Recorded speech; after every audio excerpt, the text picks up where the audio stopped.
নমস্কার। রিয়া দাস পূর্ব মল্লিকপাড়া হাই স্কুলের ছাত্রী, এবার মাধ্যমিকে 616 পেয়েছে। ওর টার্গেট ছিল 650। পরীক্ষার আগে অসুস্থ হয়ে পড়ে। ওর স্বপ্ন ইউপিএসসি ক্র্যাক করার। 11-12 পড়বে সায়েন্সে, তারপর বিএসসি, তারপরে সেই ইউপিএসসি। অনেকদিন পর এমন কাউকে পেলাম যার স্বপ্নটা বড়। যারা জেগে স্বপ্ন দেখে তাদের স্বপ্ন পূরণ হয়। আজকে রিয়ার বাড়িতে, হরিণমোড়ে রিয়ার বাড়ি, সাধারণ কৃষক পরিবারের মেয়ে, কিন্তু স্বপ্নটা অনেক বড়। আজকে রিয়ার মুখে শুনবো ও সফলতার কথা। তোমার এই যে সাকসেস, এটা কিভাবে সম্ভব হলো? আমি যেভাবে স্যারেরা বলতো, স্কুলে স্যারেরা, তারপর যেখান থেকে আমি টিউশন নিতাম, স্যারেরা যেভাবে বলতো আমি সেভাবেই পড়তাম। আর না, স্যাররা তো বললো, তুমি পড়াশোনাটা কিভাবে করতাম, কত ঘন্টা পড়াশোনা করতাম? মানে তেমন কোনো ধরা বাঁধা ছিল না। যখনই আমি বাকি টাইমটা টিউশন স্কুল করে যেটুকু ফাঁকা পেতাম ওইটুকু পড়াশোনাতেই মাধ্যমিক আর উচ্চ মাধ্যমিকের মধ্যে একটা বিরাট ফারাক। মাধ্যমিকে একটা চটি বই, উচ্চ মাধ্যমিক অনেক বই। অলরেডি তুমি বুঝতে পারছো যে কতটা ডিফারেন্স। তার উচ্চ মাধ্যমিকে যে তুমি যা শুরু করছো, সেটাতে তোমার কেমন লাগছে এখন? প্রথম তো একটু অসুবিধা হয়েছিল, কারণ মাধ্যমিকের যেটা বই আর উচ্চ মাধ্যমিকের যেটা সেটা পুরোই আলাদা। আর সিলেবাসটা অনেক বড় উচ্চ মাধ্যমিক আর মাধ্যমিকের মধ্যে ফারাকে অনেকটাই। তো প্রথম অসুবিধা হচ্ছে, এখনও হচ্ছে কিছু কিছু, হয়তো আস্তে আস্তে সব ঠিক হয়ে যাবে।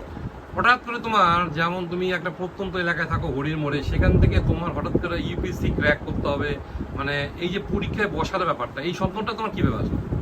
এটা আমার হয়ে গেছিলো, আমি দেখতাম অনেক জায়গায় অনেককে, তখন না সেরকম কেউ মানে তোমার কি মনে পড়ে, মানে ইউপিএসসি ক্র্যাক করছে এরকম কারো কথা নাম মনে পড়তেছে, তাকে দেখে তুমি উদ্বুদ্ধ হচ্ছে এরকম?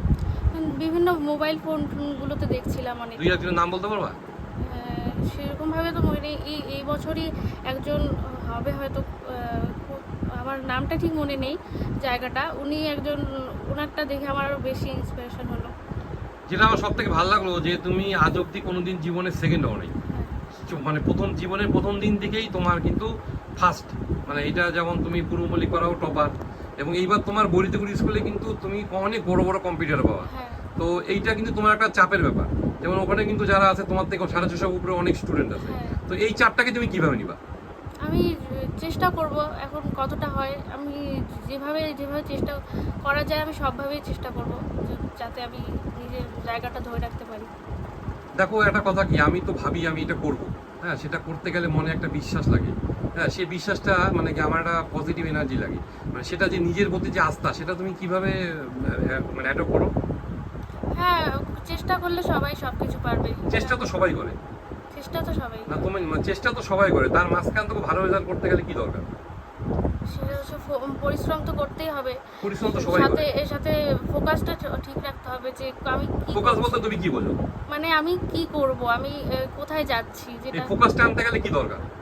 এটা সব সময় ওই পড়াটার মধ্যেই থাকতো। যদি আমি পড়াশোনার ব্যাপার করি তাহলে আমাকে পড়ার মধ্যেই থাকতে হবে সব সময়। যারা আগামী বছর উচ্চ মাধ্যমিক পরীক্ষা দেবে, তাদের ক্ষেত্রে মাধ্যমিক পরীক্ষা দেবে, তাদের ক্ষেত্রে তোমার কি পরামর্শ? তাদেরকে বলবো যে বইটাকে ভালো করে খুঁটিয়ে পড়তে, আর পড়া জমিয়ে রাখতে না, স্যাররা যেভাবে বলবে সেভাবে পড়তে। রিয়ার বাড়ি একটা প্রত্যন্ত এলাকা, হরির মোড়ে বাড়ি। রিয়া একটা সাধারণ কৃষক পরিবারের মেয়ে, বাবাও কৃষিকাজ করে।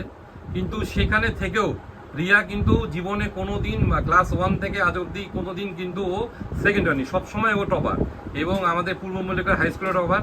আমি অমিতদার মুখেই ওর কথাটা শুনি, মানে ওই স্কুলে প্রধান শিক্ষক, উনি বলে অসম্ভব মেধাবী মেয়ে। আর আমি এসে ওর ভিডিওটা যখন করে জানতে পারলাম ওর স্বপ্ন ইউপিএসসি ক্র্যাক করার, আমি খুব দারুণ খুশি হলাম।